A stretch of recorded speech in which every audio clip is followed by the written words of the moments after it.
The topic of my speech today is about identity. I think some of it we already touched on it earlier in conversation and so on. Identity is how do we identify ourselves? How do we see ourselves? Now we think we see ourselves in the same way, but we don't. Some of us call ourselves Palestinians. Somebody call ourselves Latin. Somebody says, no, I'm an Arab. Somebody say I'm a Christian. Somebody say I'm a Muslim. Somebody say I am a Buddhist, a Hinduist. Somebody says actually I am from Bacaville. Okay? I am from Sacramento. And a lot of time that identity, that how do we see ourselves really define and shapes our world. It really shapes how do we see things. Like earlier, it struck me that when he was talking about people who came to Jordan, he said we were 3 million in Jordan, and then there were foreigners who actually came in. Okay, now for him, I wanted to see who are the foreigners. Well, the foreigners were the Syrians and the Iraqis and the Egyptians and Yemeni. I mean, these are how he sees foreigners. Now, if you ask me, I wouldn't see these are foreigners. It's just like being in California and something happened in another state and somebody came from Arizona to here. Would you say these are foreigners? Most people, they call them out of state. Now, we came from Illinois. Does that make us foreigners coming to California? Rosemary says yes. Okay, well, see, it's a matter of identity. How do you really identify yourself? And based on how you identify yourself is how are you able to see things. That's really the one yardstick that defines our relationship with people and with everything else. When we were talking about, are you an American, Arab American, Latin American, Hispanic American, a lot of people, they really go through this and they actually act on that. Last week there was a demonstration in Texas in the front of, it wasn't a demonstration, it was the Muslim Citizenship Day, where the Muslim community came in to the capital of Texas, in Austin. They came in to celebrate being Americans. These people saw themselves as Americans, and they came in, they were singing the American anthem. They were repeating the allegiance to the flag of the United States of America. They were kids, men, women, children. Some of them were born here, some of them are many generations are here, some of them came from overseas, but they were all identified themselves as Muslim Americans. Guess what happened?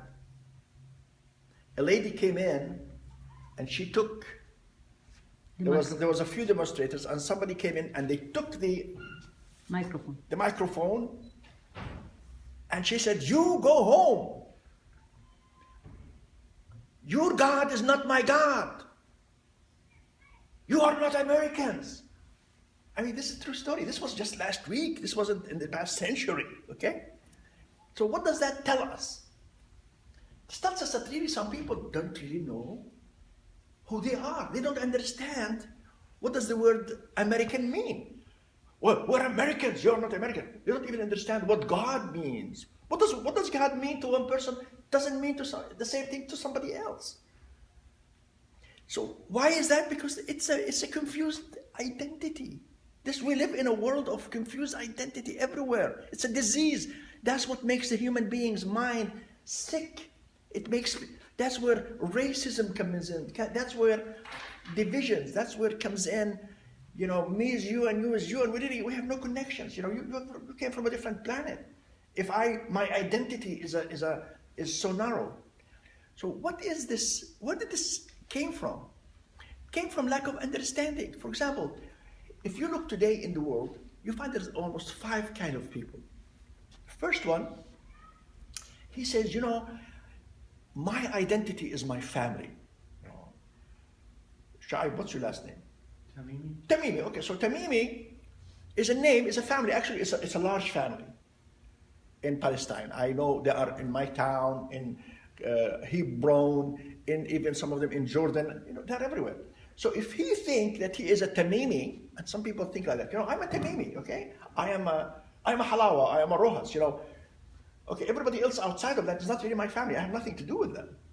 So if you think of yourself as a Tamimi, you will be able to count yourself among maybe the 5,000 people maybe who call themselves Tamimi. However, if you take your time and dwell on things, if you want to become more advanced human being in your thinking, you say, you know what, maybe I'm a Tamimi, but let's say actually, I am more than a Tamimi. I live in a place called Arab world, so I am an Arab. So what does that make you then? You have how many relatives would you have?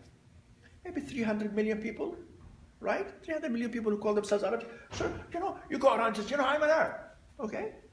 And I belong to this culture, which is great. There's nothing wrong with that. There's nothing wrong with being a Tamimi, nothing wrong with being an Arab. But again, how many people are really your relatives?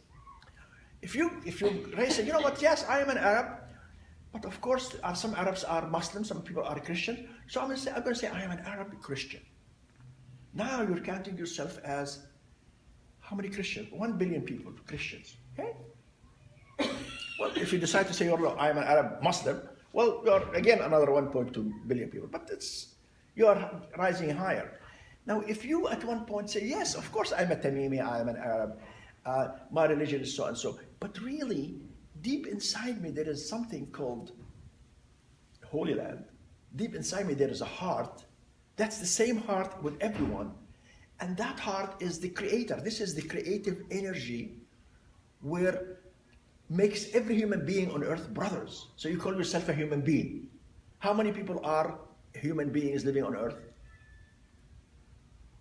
6 billion? 7 billion? So imagine you went from a Tamimi with 5,000 people, you actually are higher. Now you are actually at the 7 billion relatives that you have. So this is an identity that's much more superior than calling yourself a certain religion or a certain nationality or a certain family. Because that identity of being a human being, it puts you in touch with every human being on earth. And in reality, that brings you back to really, to earth, right? Every human being on earth. And so who owns earth? Who decides that earth, America belong to the Americans? Or China belong to the Chinese? Who is the owner of this earth? If we believe in that creator inside all of us, who owns the heaven and earth, he owns the universe, then we do get to realize that the owner of this earth is who? Yeah. God is the owner. And I am, and you, and every human being are his successors, his made in his own image to be on this earth, to make this earth a better place, to worship the creator. And how do we worship our creator? By surrendering ourselves to him. And that's what the word Muslim is. A Muslim, in that case, does not become somebody who belongs to a certain dogma. Because I like an Lebanese Christian Arab. He said, really, we're all Muslims. He said, some of us surrender to God through Moses. Some of us surrendered to God through Jesus. Some of us surrendered to God through Muhammad. But we're all Muslims. The idea that we surrender to one creator, it's only possible when we identify ourselves as we're all brothers. There's only one creator. There's only one world. There's only one universe.